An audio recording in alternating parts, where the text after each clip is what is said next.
DDO સાહેબને કર્યા, કલેક્ટરશ્રીને કર્યા, પણ આજ દિવસ સુધી કોઈ એનું પડઉત્તર લેતું નથી. સરપંચનો ભ્રષ્ટાચાર એટલો વહીવટો કરે છે બાદલા લોકો. આંબલુન ગામે વિકાસ ગામોમાં ગેરરીતિ આગના આક્ષેપો લાગ્યા છે. મનરેગા યોજના હેઠળ કામ હોવા છતાં લાભ ન મળ્યા હોવાનો દાવો કરવામાં આવ્યો છે.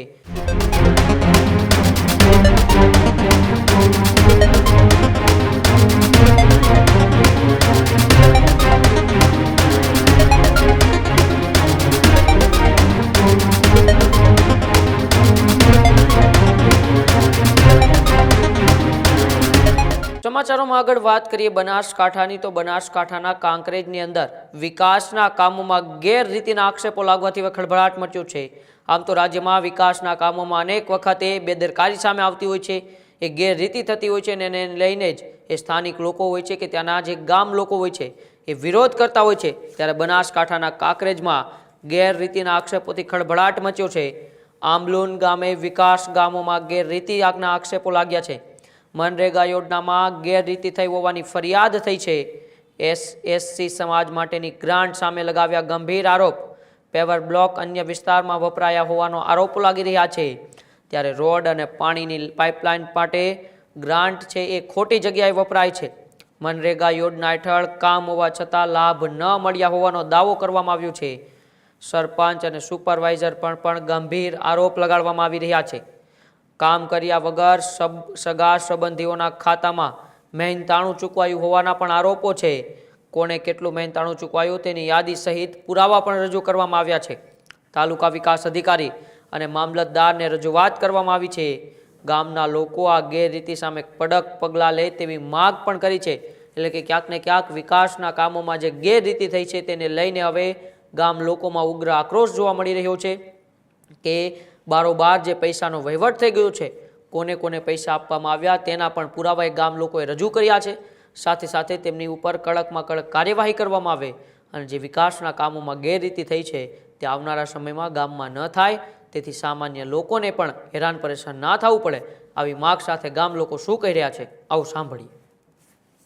પંચાયતમાં આંબલુન ગ્રામ પંચાયતમાં ગેરરીતિની અરજી 4/8/2025થી કરેલી છે.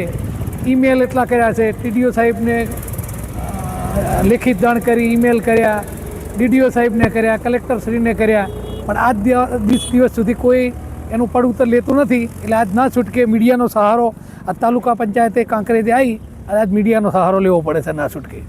અને મારા ગામની અંદર જે ભ્રષ્ટાચાર મોટા પાયે અમારી નજરે થયો છે, હું પૂર્વે સરપંચનો વહીવટ કરી ચૂકેલો છું 1985-90માં. હવે બધું જાણું છું, અને છતાં અમારા ગામમાં એટલો બધો ભ્રષ્ટાચાર કરેલો છે ને જેની હદ નથી. અને અમે વારંવાર TDO મામલતદારને રજૂઆત કરેલી છે, લેખિતમાં કરેલી, મૌખિકમાં કરેલી છે, અને અરજીઓ પણ 2 વર્ષથી ચાલુ છે.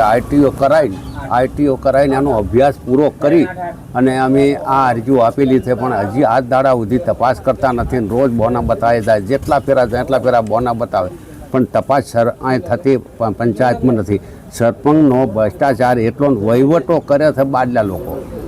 સરપંચ મહિલા સરપંચ છે, પણ વહીવટો કરે છે બાદલા લોકો. અમારા ગામમાં શમશાનની અંદર રોડ જેને બનાવ્યો છે એ આજ દાડા સુધી માટી કામે નથી કર્યું કે કાંઈ કર્યું નથી, પણ કાગળિયા ઉપર રોડ બોલે હર્યો, એના બિલો બોલે છે, વાઉચરો બોલે છે. કોન્ટ્રાક્ટીઓ અંદર છે, એના કુટુંબીજનો જ છે, બીજા કોઈ કોન્ટ્રાક્ટીઓ નથી. નરેગાની અંદર અહીંયાના કાકા બાપાના જે મૂડીવાદીઓ છે, રિટાયર્ડ શિક્ષકો છે, આવાને નરેગામાં મેં લીધા છે, એવાને રોજીરોટી હાલે છે, પણ ગરીબોને રોજીરોટી આ મળી નથી આજ દાડા સુધી. એટલે અમારી રજૂઆત છે. પછી ગણેશનગર અમારા ગામમાં ચાંય ગણેશનગરનો સાફરોય નથી, કરવું નથી. ગણેશનગરનો રોડ બતાવ્યો છે, ગણેશનગરમાં પાઇપલાઇન લાખો રૂપિયાના ખર્ચે બતાવી છે, અને આવા બિલો પણ બતાવ્યા છે. એટલે આ અમે એની રજૂઆત પૂરેપૂરું અભ્યાસ કરીને કરી છે, પણ કોઈ અધિકારીઓ મામલતદાર શ્રી TDO શ્રી આજ દાડા સુધી તપાસ કરવા આવ્યા નથી અને કરતા નથી.